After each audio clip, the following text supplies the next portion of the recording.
The story begins with someone who may or may not be the main character introducing himself. His name is Malmont Carl, and he works as a mercenary. Right off the bat, he looks around and asks if anyone knows where they are. Honestly, what an unusual way to start a manhwa. But I heard this series is absolute peak, so stick around and let's find out together. Suddenly, another guy introduces himself.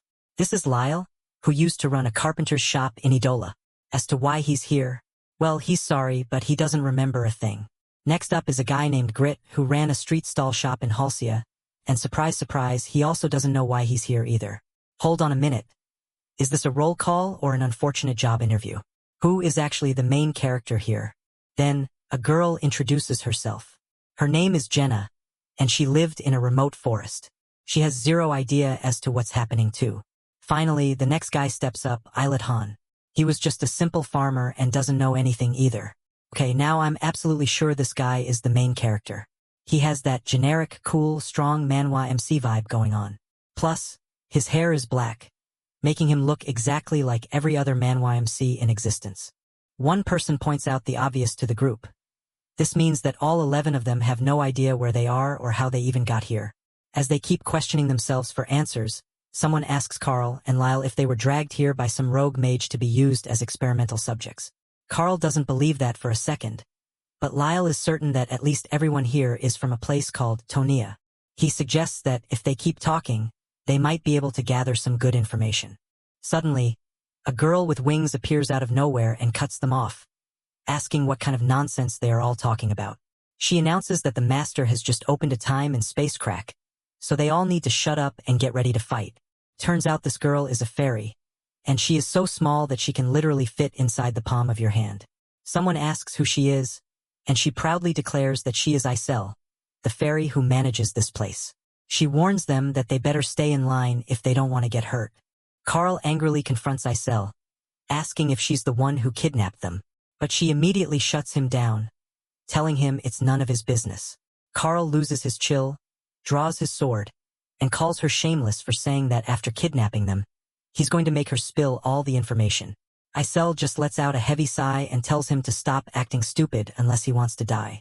But Carl has absolutely no chill button on him. He starts throwing shots at her tiny size and her big mouth. Isel just smirks and asks why he's acting like this, while Carl vows to teach her a lesson on manners for starters.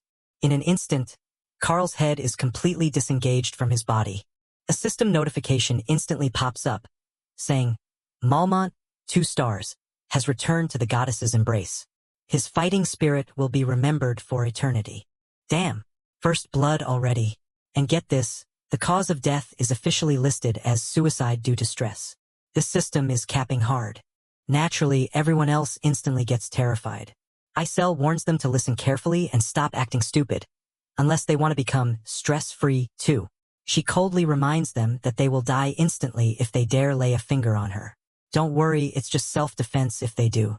The rest of the group starts freaking out over Carl's sudden suicide. Isel tells them that all she wants from them is to be obedient, fight well, and win well. That's all. Seems easy enough, right? Just then, a new notice arrives. Party has been formed via drag and drop. Lyle, Ranto, Marlin, Kelkert, and Jackson, all of them low-tier, 1-star heroes, have officially joined Party 1. Isel tells them that the one called the Master has finally started the game, so everyone should be ready. She chants, "Open up, crack of space and time," and a huge stone door behind her begins to grind open. Lyle, Ranto, Marlin, Kelkert, and Jackson are ordered to go through the gate immediately if they don't want to die like the last guy. Wait a minute. Our main character finally speaks up. Isel looks at him, already annoyed, proving this doesn't seem like their very first meeting. Han asks her a crucial question. If she also wants them to climb the tower, then the Master must choose their weapons first. They are only 1 stars, and they don't even have basic equipment. She doesn't want to just send out a literal suicide squad, right? Nearby, the red-haired girl, Jenna, wonders what the MC is even going on about. But Han argues that a precious 2-star hero just died. So shouldn't the fairy at least allow a gear request? Isel checks Carl's dead stats and realizes he's right. She pulls up a system keyboard and texts the Master. The heroes have no equipment. Summoning equipment will lead to a smooth battle ahead. She also throws in a helpful system tip. Heroes entering battle without weapons will only carry a trash-tier old iron sword, rank F. However, if the master places weapons into the weapon storage, the heroes will automatically be equipped, and the master can choose exactly which weapons are used. The master takes the bait and starts a 10 consecutive equipment summon, dropping 50,000 gold. The pull results are in. Master Anything has obtained an iron sword, rank E+, a low-grade bow, rank E-, and a morning star, rank D+. Lal asks Han if he knows something about this place. Han bluntly replies that he doesn't know much because he hasn't been here for very long. Hearing this, Jenna gets highly suspicious, sensing that Han is definitely lying. Han tells everyone that all he does know is that they will all die if they don't do this properly. He points toward the armory building and tells them it'd be best to grab weapons from over there because it's going to start soon. What's starting? Someone asks. Han responds with one cold word. The battle. The crowd instantly panics. Some complain that they have absolutely no idea how to fight, while others desperately rush over to grab whatever weapons they can find. Soon, Party 1 assembles with weapons in hand. Lal notices that Carl's corpse has completely vanished into thin air. He asks Isel if that's some kind of magic, but Isel, arrogant as ever, just tells them to shut up and get into the gate right now. Lal reaches out, and his hand slides straight through the glowing warp gate. Before they can even question this weird portal, Isel yells at them to stop dawdling and go in immediately. Meanwhile, Jenna is still closely observing RMC. She notices that out of all the gear, Han only picks up a low-grade wooden shield, rank E+. She's completely surprised by his choice and briefly wonders if she should just snatch it away from him. She confronts him, asking if he actually knows what's going to happen, why they even need weapons, where they are, and what the deal is with this crazy fairy. Han looks at her and says she is asking way too many questions. He tells her to just go into the arena and unalive all the enemies. The rest will take care of itself. A few seconds after Party 1 steps through the gate, a member of the squad suddenly returns to the goddess's embrace. Han is shocked at how brutally quick that was. Jenna asks him what's wrong, because for some reason, the ordinary heroes can't see the system death announcements yet. Right on cue, the rest of Party 1 starts dropping like flies, returning to the goddess's embrace one by one. Han isn't entirely surprised. After all, they were just weak, one-star heroes. Jenna keeps pestering him for answers, so he firmly tells her to be quiet. Once Lyle, the final member of Party 1, gets wiped out, a notification flashes across the system. Party 1 has been completely annihilated. You lose. Han is slightly taken aback by how insanely fast they were wiped out. Isel, on the other hand, is absolutely furious. She curses them out for getting annihilated on literally the very first floor. With the first team dead, the system immediately starts rolling the gacha to form another party. This time, Han, Jenna, and a few other one-star heroes are dragged into the new Party 1 lineup. Han says, "It's our turn next," as Isel screams for the remaining recruits to step forward. Jenna nervously asks why the people who just went in aren't coming back out. Before anyone can answer, a sly old man steps up to the fairy. He complains that his arthritis is suddenly acting up and he can't walk anymore. So could he please be left out of the fight? Jenna doesn't buy such an obvious, pathetic lie and immediately calls him out on it. When Jenna sees Han calmly walking toward the portal, she grabs the old man and quickly follows behind the MC, realizing they'll need to stick together if they want any chance of survival. The old man's desperate excuses are completely ignored. Isel snaps at the old man, telling him to shut the FCK up and get ready. Other recruits try to scream out questions and complaints, but they are completely ignored too. Isel shouts out a final, aggressive word of encouragement, and the second party goes straight through the gate. Party 1 appears in a completely unfamiliar stone structure. Looking around, they wonder if they've been sent to some kind of ancient temple. There are several massive gates lined up, but suddenly, the door to the main dungeon floor 1 begins to open. The system sounds an alarm, informing the heroes to get ready. Han immediately takes a solid fighting stance, throwing out one final warning before they are teleported onto a wide, grassy field. Every single hero except for Han completely freezes up, stunned by their new surroundings. One guy panics, asking where on earth they just got sent to. Han glances forward, grips his weapon, and replies, "Where else? The battlefield." Standing right in front of them is a vicious pack of monsters. The system updates their objective. Floor 1 mission. Subjugation. Objective. Annihilate all level 3 goblins. Han glares at the oncoming horde and gives his team one last reality check. You will die if you don't fight, so pull yourselves together. Well, things go downhill fast. It's already too late for the rest of the squad. As soon as the goblins charge, everyone except Han and Jenna completely throws away their weapons and runs for their lives, including that old man who just claimed his arthritis was paralyzing him. Jenna screams at the old man for lying, but the panic is real. The system screen flashes, showing that Jenna and the rest of the cowards are now in a state of fear, meaning all of their stats are instantly reduced by 30%. Well, all except for our main character, who remains completely unbothered. The cowards try to sprint as far away as they can, only to violently crash straight into an invisible wall. Jenna is shocked to see a barrier there, while the runners frantically realize they are totally trapped. They have no idea why they can't get out, and the old man even starts desperately banging on the glass wall, screaming to be let out. Han just looks at them, thinking they are absolutely pathetic. After realizing there's no escape, Jenna snaps out of it and asks Han if they can get out if they just erase the goblins. Seeing no other choice, she and Han prepare for battle. Han glances at her bow and asks if she actually knows how to use it. She tells him that she definitely does, because her father was a hunter. Han lays out his strategy. He will step up to frontline and tank the monsters, while she supports him by shooting arrows from the back. Jenna is still worried about the group hiding by the wall, but Han tells her to completely ignore them. They won't be of any help anyway. As the level 3 goblins close in, ready to slice them to pieces, Han grips his weapon. The crazy part? Han has never actually wielded a real sword or shield before in his entire life. As a goblin leaps forward, swinging its blade, Han skillfully blocks the attack with his shield. The battle has officially begun. As he fights, the main character explains his true identity. In this world, his character name is Islet Han, but his real name is Han Seojin, and he quickly realizes he has been sucked into a brutal game that is completely obsessed with luck. He explains that Pick Me Up is a notorious mobile game developed by a company called Mobius. The ultimate goal of the game is to climb all the way to the 100th floor of a massive tower. To do that, players have to grind for materials, fortify their base, support their heroes, and use intense strategies to clear each floor. Until yesterday, Han Seojin was just living an ordinary life, playing this game in his bedroom, despite having absolutely atrocious gacha luck. Even after spending a ton of money on thousands of pulls, he had never once summoned a hero above 5 stars, while ordinary players had 6 and 7 stars. He noticed a special event dungeon had opened up. It had an insanely low drop rate for a legendary item called the Book of Reversal, which could be used to create a powerful 7-star hero. Since he desperately needed it, he obviously had to join. But Pick Me Up has one hardcore rule that sets it apart from any other mobile game. Permadeath.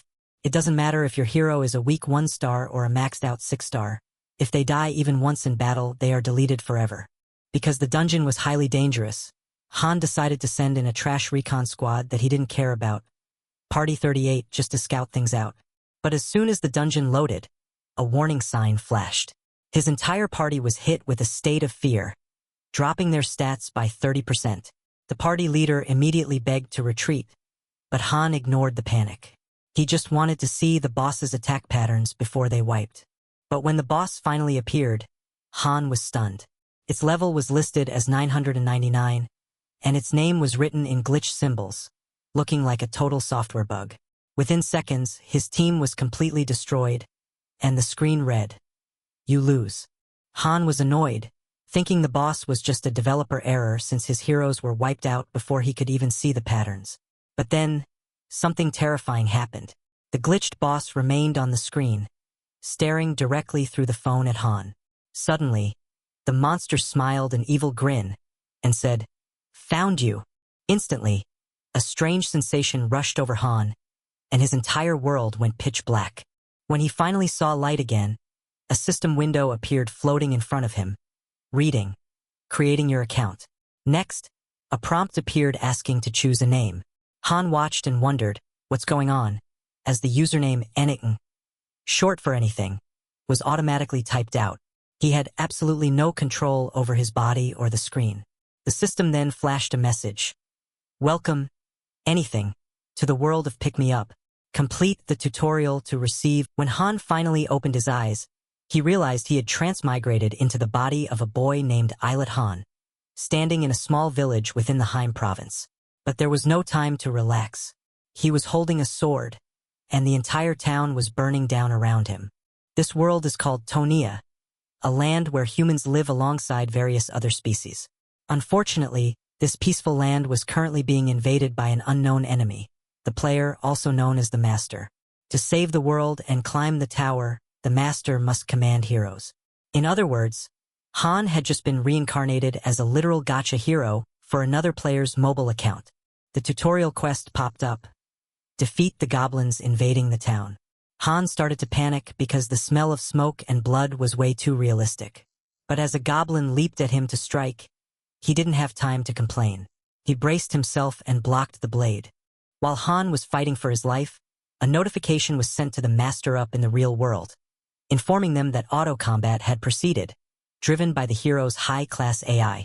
Han struggled at first, but using his top-tier gamer brain, he managed to knock the weapon out of the goblin's hand and strike it down. His mind could barely process the horrifying feeling of actually killing a living creature. After clearing the stage and leveling up, the system granted the Master rewards. Han caught his breath, looking around at the UI, completely confirming that he was stuck inside Pick Me Up. Up above, the system prompted the Master to pull a new comrade before the next stage. Since the first high-rank summon was free, the Master clicked the button. Suddenly, a brilliant light burst through the summoning door. A spectacular notification flashed. Super rare summon. 4-star hero Shay has appeared.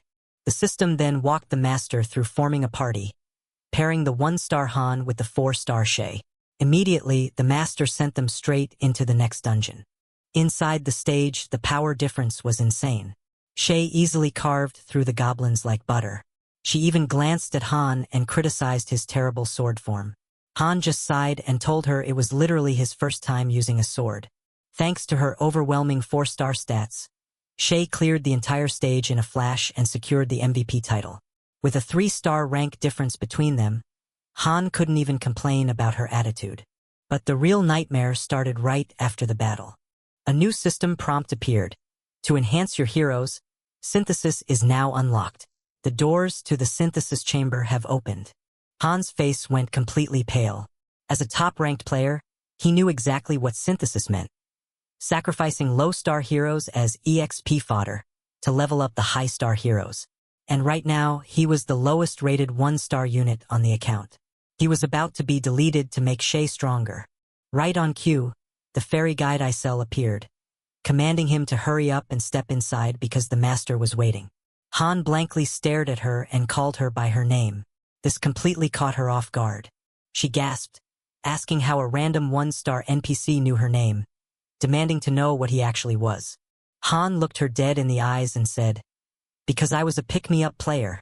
My name is Han Seojin, from Gangseo-gu, Seoul. You need to send me back while I'm still being nice." Isel checked the system records and got completely frustrated. According to the data, this unit was supposed to be Islet Han from Heim province, but his face and soul didn't match the file at all. She asks him if he's from Earth. Han snapped at her, asking if she thought he was from Mars, demanding a way home. Visibly stressed, Isel refused to listen and tried to force him into the chamber. Han fought back, but Isel insisted that he wouldn't die, he was just getting synthesized. Han yelled back that being melted down into raw experience points is the exact same thing as dying. Despite his screaming, Isel managed to ruthlessly shove him inside the chamber anyway, where Shay was already waiting for the upgrade. A second later, the machine activated, and Han watched in horror as a strange blue flame began to consume his hands, pulling him into the terrifying process of hero synthesis. As the blue flames wrap around him, Han prepares for the end. In Pick Me Up, synthesis enhances a hero by combining them with another, but one must become the sacrifice. One hero gets a power-up, and the other is consumed in the process. The problem here is that Han is a lowly 1-star, and the female knight, Shay, is a super rare 4-star. A normal player would have zero reason to sacrifice a 4-star to leave a 1-star alive. Han closes his eyes and accepts his fate, knowing no sane person would make such a pull. Suddenly, a system message flashes. Synthesis complete. Han opens his eyes, shocked to find himself completely intact. A second notification pops up, revealing that Shay, the 4-star hero, is the one turning into light and disappearing. Han is utterly confused. This master really isn't normal to pull such an absurd move. Shay, accepting her fate, looks at Han with a calm smile and tells him that she simply wasn't chosen, leaving the rest up to him. Those are the beautiful knight's last words before she completely vanishes, leaving Han totally speechless. Back in the present battlefield of Floor 1, the chaos continues. One of the 3 cowards, whose name isn't even worth mentioning, gets taken out by a goblin's blade and instantly returns to the goddess's embrace. Han firmly warns Jenna not to let her guard down if she wants to stay alive, but she is busy screaming at the remaining 2 cowards to step up and fight as the monsters close in. While fending off the horde, Han thinks back to how he survived the synthesis chamber. Synthesizing heroes is a drag and drop function where a player touches and drags the card of the hero they want to sacrifice. Either the master made a clumsy dragging mistake, or they are playing the game without thinking things through. Han only survived because the master was incredibly stupid, which perfectly reminds him why he always called this a shit game. After cutting down 2 goblins, Han turns to ask Jenna about the 2 monsters on her side. She manages to take down one, but before she can finish, Han yells for her to come over. In that split second, a goblin ambushes Han from behind, using its blade to cut off his arm. Gritting his teeth in raw anger, Han spins around and violently smashes his shield directly into the goblin's face. As he prepares to finish it, Han reflects on how he got trapped in this nightmare. He still doesn't know how he was summoned into Pick Me Up as a 1-star hero named Han Islet, but he remembers one distinct thing. Right before blacking out in his room, that level 999 bug boss looked directly at him through the screen and laughed. That thing must have dragged him here, but it messed with the absolute wrong person. With a surge of fury, Han brutally finishes off the goblin that stabbed him. Once the battle concludes, Jenna rushes over, frantically asking to check his injury. Han brushes her off, telling her he'll be fine once they return to the home base. He knows that this game features almost 0 direct player control during combat, meaning the hero's AI automatically handles most of the fighting. Despite the hands-off gameplay, the game boasts over 1 million downloads worldwide because players love observing the world like a literal god from above. Looking up at the sky, Han knows the player is watching the entire simulation unfold. He lets out a smirk and asks aloud if the master is having fun. After all, Han was also a dedicated player who loved the item crafting, the deep strategy, and the hero ascension mechanics with all their hidden features. Even if it's a brutal, doomed game, he needs this master not to quit. With a terrifyingly intense glare directed at the sky, he silently dares the master and any potential viewers to watch him survive until the very end. After all, his real username is Loki, the top 5 global player and the master of masters. The stage is officially cleared, and Han secures the MVP title. Back at the home base, Han decides to fully accept his new reality. Whining is for children, and he refuses to complain anymore. He has been summoned as a 1-star hero from birth, and in this world, there are only 2 ways for a hero to die: falling in battle or being melted down in synthesis.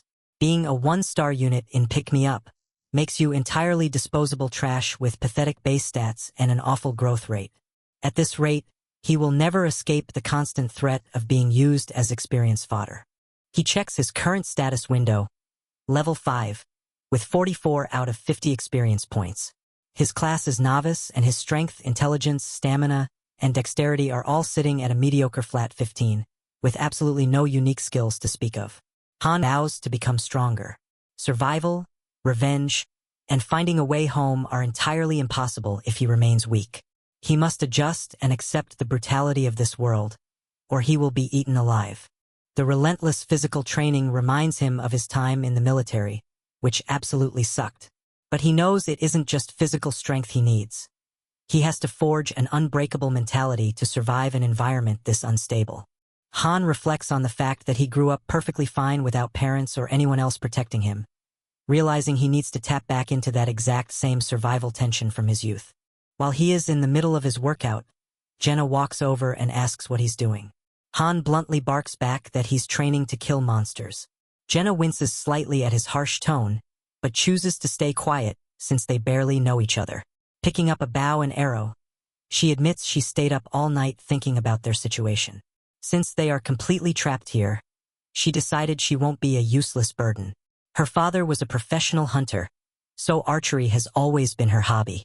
She knows crying and whining won't change their fate, and it's obvious to her that Han is the only one who actually knows how to survive. Han asks her if yesterday's skirmish was her first time fighting for her life. When Jenna confirms that she usually preferred to just stay at home, Han asks how accurate she is with a bow. She sheepishly replies that it's a 50-50 shot.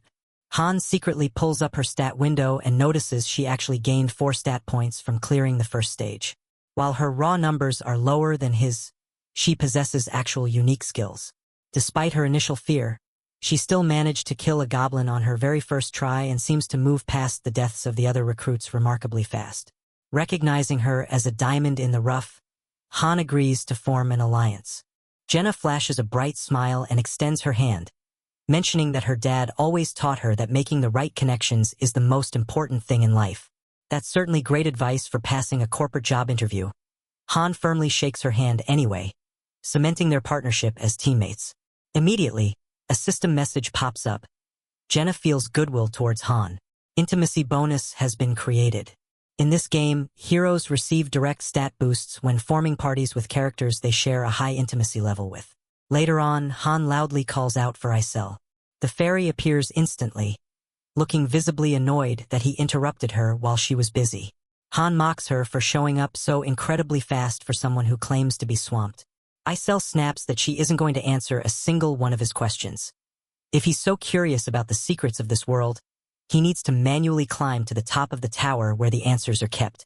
Han casually counters by telling her that he is the only one who can see the floating status windows above her head. Isel freezes in speechlessness before nervously trying to deny it. Han effortlessly shuts her down by reading out her exact level. 257. Terrified, Isel stammers that he can only see it due to some glitched system mix-up, quickly biting her tongue when she realizes she is talking too much. Her panicked reaction gives Han all the confirmation he needs. He is absolutely the only entity in this world who can read the game's internal system logs and the master's personal account messages. Han presses further, asking what happens to them if the master decides to delete the app and quit, telling him he better pray to the gods that never happens. Left to his thoughts, Han realizes that the master synthesizing a 4-star into a 1-star wasn't just a regular mistake. Paid gacha summons only have a miserable 1% drop rate for a 4-star hero, meaning the master completely wasted a miracle pull on a catastrophic blunder. Because Pick Me Up binds itself entirely to a user's specific device hardware, the account can't even be reset or restarted. Furthermore, Han recalls checking his phone a week after his initial login back on Earth. He turns back to Isel and asks if the time flow in this world runs differently than Earth's. Isel furiously screams at him that she already told him to stop asking questions. But her sheer defensiveness tells Han everything he needs to know. Time moves much faster here, and every second counts if he wants to survive. Isel gets even more furious at Han, screaming that he is nothing but a little 1-star trash. Han doesn't flinch. He knows the system rules inside and out. The guide fairy can't actually harm him or interfere unless it's a matter of absolute self-defense or a direct violation of the master's orders. Han plans to figure out the rest of the hidden rules one by one just like this, fully aware that he will be eliminated if he can't adapt to how this brutal world works. Seeing the intense exchange, Jenna cautiously asks Han what exactly he was arguing about with Isel. Han breaks down the fundamental mechanics of their reality to her, explaining that they are trapped in a giant tower with 100 floors. A being known as the Master issues commands through Isel, and they have to successfully complete every single mission handed down to them. If they ever want to escape and return home, they have to survive all the way to the 100th floor. Jenna nods along, realizing the grim reality. They will have to slaughter an endless horde of monsters, which is exactly why Han has been training so ruthlessly to get stronger. When she asks if it will just be the two of them handling this nightmare forever, Han clarifies that the master can continuously use the gacha system to summon more people, meaning their squad will keep growing, even if their lives ultimately hang entirely on the whims and choices of the master. After wrapping up a brutal day of conditioning, Han uncovers some incredibly interesting rules governing the home base. Daily necessities and food automatically refill every single morning. Even more fascinating, if a hero vividly imagines a specific item they want, it will mysteriously materialize inside their bedroom drawer or closet, though obviously modern firearms and game-breaking weapons are strictly off-limits. He also notices that the results of training are entirely different. Now he can understand something that he didn't know player of Pick Me Up. Certain heroes inexplicably possessed completely different combat capabilities despite sharing the exact same star rank, because they were lazy with their training. Now that he is living inside the game, he realizes they weren't just pre-programmed AI units. They were heroes who never slacked off on their training. While training doesn't directly increase raw level or numerical stats, it significantly refines skill execution and unlocks general combat talents. Han realizes that an observant master will quickly categorize their roster into 3 distinct groups. The first is based on mentality, since a smart player has zero patience for heroes prone to instantly panicking in battle. The second group is determined by skills.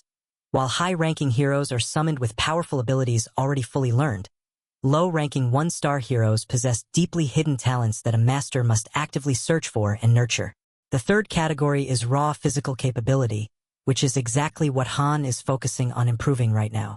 By the 3rd day of continuous training, the master finally logs back into the account, and Han manages to successfully unlock 2 new skills from his hard work. He warns Jenna to stay alert because the master has arrived. Jenna is shocked by how quickly the time flew by, but Han reminds her it has already been 3 days in their time. Right on cue, the master begins triggering new hero summons. Han predicts the player will form a standard 5-person party, meaning 3 more poor souls are about to be dragged into this mess. 3 brand new heroes are materialized into the lobby, immediately screaming and angrily demanding to know where they are. Before they can even catch their breath, Jenna steps in and tells them to shut up and prepare for an imminent fight, promising that everything will be explained later once they are safe, assuming they even survive the next few minutes. Right as she speaks, Isel opens the tower gates. Han urges Jenna to grab her weapon before it's too late as the newcomers are automatically dragged into the Party 1 lineup. Han realizes with a grim sigh that he doesn't have any spare high-tier equipment to pass down to them because the entire squad from the first floor died and took their gear with them. Isel tells everyone to get out. Some of the newbies try to aggressively demand answers from the fairy, but Jenna quickly holds them back, warning them that the last guy who tried to fight Isel met a truly horrifying end. When one of the men turns to question Jenna, Han cuts him off, telling him there's absolutely no point in explaining the mechanics right now since they will figure out the life or death reality of this place in a matter of minutes anyway. The 3 new heroes stay behind to bicker with Isel, prompting a worried Jenna to ask if they will be okay. Han coldly replies that they'll survive as long as they don't do something stupid to provoke the fairy. Moments later, Isel herds the group through the crack of space and time, warning the fresh recruits to behave and follow orders exactly like Han and Jenna do. As the portal seals shut, she gives a little wave and tells them to have fun. The squad materializes on floor 2, where the system mission updates: eliminate all enemies. The heroes spawn directly onto the field with weapons automatically equipped in their hands. While the 3 newbies stand frozen in absolute confusion, Han snaps at Jenna to get ready. Their opposition consists of a deadly pack of prairie wolves and goblins. Instantly, the 3 new recruits drop into a state of fear, causing their stats to plummet by 30%. To Han's frustration, he looks over and notices that Jenna has also succumbed to the panic, her stats dropping by 30% as well. Han immediately slams his shield into Jenna's side, playfully asking her if she ate something bad for breakfast. The sudden, blunt joke completely breaks her out of the panic, returning her stats to normal. Relieved, Han instructs her to focus entirely on handling the 2 goblins while leaving the aggressive prairie wolves to him. With the terrified newbies acting as completely useless, the enemy horde launches its attack. A massive wolf lunges at Han, and he drives his sword straight into its open mouth. However, because his basic weapon is of such garbage quality, the beast doesn't die instantly. Undeterred, Han forces the blade down through the wolf's body, slicing it completely apart. Sensing another wolf ambushing him from the flank, he raises his shield to block its snapping jaws, swings his sword, misses, but immediately follows up with a lightning-fast secondary slash that carves the beast in 2. After taking care of his side, Han turns around to check on the goblins, only to find them pinned flat to the ground, looking like absolute pincushions. Jenna is standing over them, completely out of breath, having fired a ridiculous number of arrows. Han can't help but joke, telling her that she turned the goblin into a hedgehog rather than a monster, asking how many arrows she actually wasted. He tells her to finally stop shooting because the creature is long dead. Jenna relaxes as a golden system window materializes, announcing that the stage has been successfully cleared. Both Han and Jenna receive a level-up notification, with Han claiming the MVP title once again. The account is rewarded with 5,000 gold coins, 1 C-rank iron ore, and 3 C-rank leather pieces. The party is automatically pulled back from the tower. The system flashes a congratulatory message for clearing the second floor, but instead of letting them rest, the system immediately prompts them to proceed straight to floor 3. Han realizes the master has absolutely no chill. Jenna panics, wondering what is happening, while Han deduces that because of what happened on the second floor, the impatient master is trying to force a consecutive run. Han knows that dragging a uncoordinated team straight into floor 3 will lead to an immediate wipeout. But just as he braces for the worst, the master suddenly logs out of the game. Isel lets out a massive sigh, complaining about how exhausting her job is. Han glares at her, deeply annoyed that she is whining about being tired when they were the ones doing all the work. Han calculates the time conversion rate. The master seems to clear 1 floor per day in the real world. If time flows 3 times faster inside the lobby, it means they have exactly 3 days of downtime before the master can log back in. Han checks his updated status window. He notices a bizarre change. His intelligence stat has actually decreased by 1 point, while his strength has increased by 2, resulting in a total stat gain of 4 points across his level up and training. His overall efficiency at leveling up is visibly getting cleaner, proving his physical physique is rapidly adapting and improving. He realizes that if the master had kept pushing forward blindly without logging off, everyone would have been in extreme danger of permadeath. Walking back out into the common area, Han spots 2 of the new heroes aggressively cornering Jenna, angrily demanding answers while she desperately tries to explain their bizarre new reality. Han sighs, knowing that 1-star heroes are fundamentally just regular commoners who have spent their entire lives far away from a battlefield. They do nothing but complain about never holding a sword or knowing how to fight monsters, completely oblivious to the fact that everyone else is in the exact same boat. Now, Han fully understands why players refer to 1-star units as disposables. A 2-star hero like the deceased Carl is classified as a seasoned mercenary, meaning the higher a unit star rating, the more combat-ready their summon soul actually is. High-ranking heroes don't hesitate, whereas 1-star commoners immediately plunge into a panic the moment blood is spilled. 3-star units and above, however, are completely different. They start fighting immediately because they are fully aware they are inside a simulation and know exactly what their purpose is. Hero Shay definitely knew the truth, which perfectly explains her proud, knightly behavior before she was deleted. Jenna escapes the shouting newcomers and walks over to Han, completely exhausted. She complains about how incredibly difficult and uncooperative the newbies are, asking if he can step in and help them train. Han initially sees absolutely no reason to waste his energy helping useless beastards who will likely die anyway. Jenna argues back, insisting that it is much better to train them and turn them into reliable colleagues rather than having no allies at all, especially since they will just return to the goddess's embrace the second they step into a real dungeon. Han relents slightly, deciding to observe them for now to see how they handle the pressure. If they don't die in battle, their alternative fate is simply being melted down in the synthesis chamber anyway. Han coldly announces that in the very next battle, he and Jenna will be handling 100% of the fighting, so the rest of them don't need to worry about lifting a finger. Before he can walk away, one of the newbies slowly steps forward to ask him a question. Han turns away and tells the newbie not to bother because it's annoying, but the guy isn't taking no for an answer. He angrily grabs Han's shirt, and without missing a beat, Han flat out punches him square in the face. Han confronts the stunned recruit, pointing out that while he and Jenna were bleeding during the last battle, the newbies were just doing absolutely nothing behind them. The guy immediately gets scared. Someone has finally shown him that not everyone in this place is a pushover like Jenna. Han turns to Jenna and tells her he did what she wanted by talking to them. Jenna looks quite pleased with the result. The next day, training continues. Once the basic conditioning exercises are wrapped up, weapon training starts. Even though they call it weapons training, all Han does is swing a wooden sword while Jenna practices shooting arrows. Despite the simple setup, Han's dedication pays off as he successfully levels up both his basic swordsmanship and basic shield techniques. The other 3 newbies don't even bother to show up to the training hall. They claim they are going to look for an exit and escape, but of course there is no exit to be found. Later on, Jenna starts shooting live arrows at Han as part of a high-intensity training drill. He somehow manages to block most of them with his shield, except for one rogue shot that pierces straight into his right thigh. Jenna looks incredibly worried and frantically asks if he's okay, but Han tells her not to worry.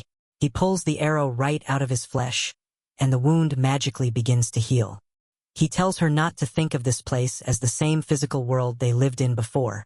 In this environment, he will be fine quickly. Through enduring the injury, Han also obtains the skill, pain tolerance.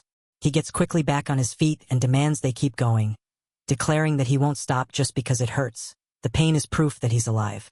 As they continually keep training, Han awakens a powerful new skill that combines his basic swordsmanship and basic shield techniques into one. Basic sword shield techniques, level 3. The next day, the master returns.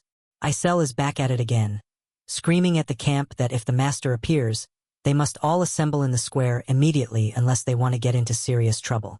This time, Jenna is actually looking forward to the summons, itching to do something active after all that intense training. It seems she has adapted to this reality even better than our main character, proving to be quite driven compared to the remaining nameless heroes. Some of those recruits are still uselessly complaining about the food and refusing to fight. Their princess attitudes completely enrage Isel, who abruptly punches them unprovoked. She openly declares she would rather write a formal apology letter to the system than listen to their whining, and she continues to ruthlessly beat them up. By the time she is done, the newbies have severely swollen faces and finally decide to listen, heading straight toward the 3rd floor. The 3rd mission objective flashes: annihilate all enemies, which turns out to be goblins once again. Han tells Jenna that his weapons and combat techniques have significantly improved. He reassures her that there is nothing to fear and that she should just execute her role exactly like they did in training. They launch their attack on the goblins, with Han smoothly stabbing one monster while flawlessly blocking another with his shield. Just as he predicted, the 3rd floor is an absolute breeze. The stage is cleared, Jenna levels up, and she takes the MVP title. The victory is so effortless that even Jenna starts to think this game is quite doable, while Han finds the whole thing pretty boring. Jenna notices that the newbies still refuse to step up and fight, but Han says it doesn't matter. He has no desire to share experience points with those beastards anyway. If a unit doesn't participate in the actual combat, they won't receive a single point of experience.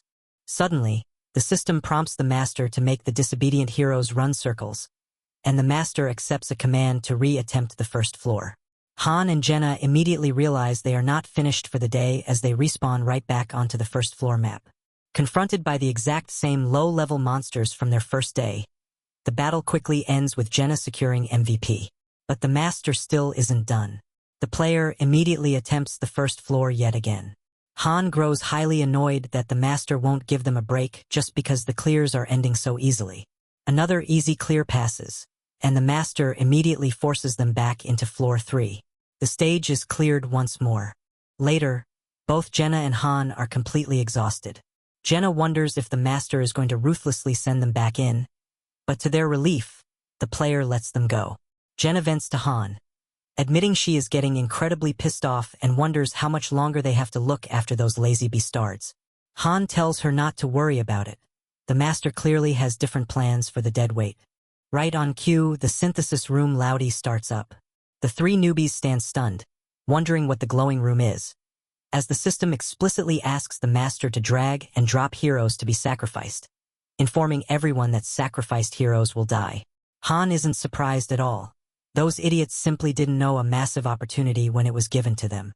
In his opinion, they were handed a rather large chance to prove their worth. Even though small events happen outside of the player's mobile screen, it's not like the master is totally unaware of what's happening. The master can easily look at the clear logs to see who is fighting on the front line contributing greatly, and who is being lazy. Currently, Han and Jenna are being heavily favorited by the account. By the master's direct order, Isel commands Jenna and a newbie named Elson to step into the synthesis center immediately. Jenna gets visibly nervous, but Han firmly reassures her that she will be fine and nothing bad will happen to her. Elson, panicking, asks Han what is going to happen to them if they go in there. Han coldly tells him that he'll probably be judged for his actions. Elson angrily shouts back, complaining that all he did was get dragged to this world for no reason. Han tells him that's just his own skewed perspective. For the first time, Isel actually likes the words coming out of Han's mouth, noting that things would have been better for Elson if he had actually helped out. Han adds that even if Elson couldn't fight well, things would have turned out completely differently if he had just tried. Isel tells Elson that everyone is sick of cleaning up after him anyway, telling him to just get inside. Inside the synthesis center, Elson frantically shouts and bangs against the door, screaming to be let out and asking how they can do this to him. The synthesis process begins, and a horrifying surge of blue flames begins consuming Elson's body as he screams. Once the synthesis is complete, Jenna levels up and successfully obtains a new skill called Eagle's Eye. She walks out of the chamber and shakily tells Han that she doesn't know what just happened. Elson literally turned into light and vanished. Han explains the brutal truth. Inside that room, useless people are sacrificed as fodder, that his turn is next. He looks over at the remaining 2 useless heroes, wondering which one of them will be joining him inside. The remaining newbies are visibly shaken to their core. With zero time to think, Isel calls out Han and the next lucky sacrificial hero, Toby. Toby looks like he has just seen a ghost. Once inside the synthesis center, Toby completely loses his mind, unable to accept his fate. He begins laughing nervously, deluding himself into asking if he's finally being sent back home. He convinces himself that he's leaving this place for good. Han can't be bothered to deal with the guy's mental break, telling Toby that he is welcome to delude himself if it makes him feel better. Just like that, the synthesis completes, and Toby turns into light and disappears forever. Han levels up from the experience boost and obtains the skill Composure. As Han walks out and passes the very last remaining newbie, he coldly tells him that he got incredibly lucky. Jenna watches the room and asks Han if a hero just disappears in that room the moment the master decides they aren't needed anymore. Han asks why she looks so down, reminding her that she was just complaining about cleaning up after them. Jenna nervously confesses her deepest fear, asking if she will end up just like them the moment she becomes useless one day. Han calmly explains the scaling reality of the tower. The higher the floors, the stronger the monsters and the summoned humans will be. She will either die to their foes in battle or end up as a sacrificial hero in synthesis. There is no third option. Jenna nods, fully understanding the stakes now. To comfort her, Han tells her that if she wants to live, she needs to listen to her father's advice. Stand on the correct side. The next day at the training grounds, Jenna approaches Han, takes a deep bow, and formally asks to be in his care.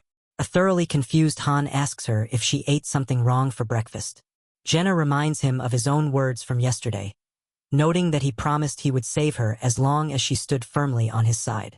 She wants to make her allegiance crystal clear right here and now, begging him to look after her. Han is quietly amazed by her resolve, clarifying that he simply meant she won't die as long as she does what is required of her, so she shouldn't worry. Suddenly, another voice speaks up, begging to be let into their circle. It's Eren, the final newbie who got lucky and survived the synthesis round. He deeply apologizes to them both, admitting he was an absolute fool. He acknowledges that he has caused nothing but inconveniences so far, and that it was incredibly cowardly of him to leave all the life and death fighting to the 2 of them. With a determined look, he vows to completely change his ways and stand with them. Han is skeptical, asking how he can possibly trust someone like Eren.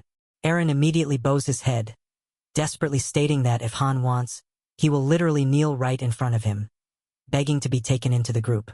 Seeing this, Jenna speaks up, completely believing that Eren has finally come to his senses. Han picks up a wooden stick and asks if he has ever fought monsters before. He points out that he also came into this world knowing absolutely nothing. Eren is genuinely surprised to hear this, given how masterfully Han fights. Han tosses the stick to Eren and tells him that he only fights this well because he has the absolute determination to survive. He explains that the stick is a spear. Though Han is no expert, he heard it is one of the easiest weapons to learn, so Eren should try using it. Han then asks him if he understands the tactical concept of melee, mid, and long-range combat. Jenna confidently pipes up, answering that melee range is the sword, middle range is the spear, and long range is the bow. Han says him that for a 3-person squad with nothing else to rely on, this is easily one of the most effective strategic combinations available. Han wastes no time and tells Eren to get ready to fight. Eren instantly panics, asking if he isn't going to be taught how to actually use a spear first. Han immediately rushes at him, asking how on earth he is supposed to teach him when he has never held a spear in his life. Han reminds him that he had to teach himself how to use a sword, so Eren can do the exact same thing with the spear. As Han swings his wooden weapon at Eren, he tells him he should at least be grateful he has a real person to practice with. All Han had when he started was a literal scarecrow. Tensing up in terror, Eren closes his eyes tightly and tries to blindly thrust the spear forward. Han ruthlessly kicks him away, sharply warning him never to close his eyes in the middle of a real fight. Eren violently pukes from the sheer impact of the kick. Han looks down at him, asking if this pathetic display is truly all he can manage, especially since this isn't even a real fight with his life on the line. He reminds Eren that if he were facing a monster right now, he would already be dead. Jenna steps in, telling Han he is being far too harsh for Eren's very first day. Han coldly counters, stating that he has absolutely no intention of carrying dead weight along. He will ruthlessly throw away anyone who fails to catch up. Han then asks Eren if he has a family. Eren chokes out that he has a younger sister waiting for him back home. Han tells him he is better off than he is, because Han has absolutely no one. Pointing the wooden sword directly at Eren's neck, Han asks a deeply serious question. What does Eren think will happen if he fails to go back? If he gets slaughtered by monsters, it will hurt like hell, meaning he would honestly be better off just getting melted down in the synthesis chamber instead. Han warns him that he shouldn't bother starting anything if he doesn't have the resolve to finish it. Eren grits his teeth in pure defiance, and Han lets out a satisfied smile, noting that the look in Eren's eyes is finally much better. Suddenly, a system prompt flashes in the sky. The master has selected the level 1 weapons storage annex building, specifically the blacksmith's forge, asking if they would like to construct it. The master hits agree, and 500 premium gems are instantly consumed for the construction. Han watches the facility materialize, realizing they are able to move much more freely now, and finds it highly advantageous that a blacksmith is finally available. He loudly calls out for Isel to show herself. The fairy manifests immediately, thoroughly annoyed, demanding to know who Han thinks he is to order her around like a servant. Without even bothering to look at her, Han tells her he is entirely sick of that repetitive response and tells her to say something else for a change. Isel gets so incredibly mad that she looks ready to punch him, but she refrains because doing so would violate the system rules. Paying her anger absolutely no mind, Han asks if she was the one sending strategic tips to master anything. He asks if she can use the internet, deducing that if she can interfere with the account system, she can easily browse the web too. Isel proudly agrees, admitting that web surfing is her personal hobby. Han smirks, telling her that the tips she forwarded were clearly copied directly from the game's online strategy forum. Specifically, the meta guide to upgrade the training center by 1 level right after summoning 10 weapons, followed immediately by unlocking the blacksmith. Isel is completely taken aback, her jaw dropping as she asks how a random 1-star unit could possibly know that exact progression path. Han casually reveals that he is incredibly familiar with that popular post on the official Pick Me Up forum because a top player named Loki was the one who uploaded it. Isel is shocked that he even knows the name Loki. Han reminds her that he was a veteran user of the game too. Isel quickly brushes Han off, reminding him that he is just a pathetic, low-level hero trapped in the bottom tiers right now, and she completely begins to glaze Sir Loki right to Han's face. She gushes that Loki is a master among masters, a literal god of pick-me-up, and declares that he honestly would have been the undisputed rank 1 global player if he just had a single 7-star hero. Han lets out a massive smirk, amusedly asking why she likes Loki so much.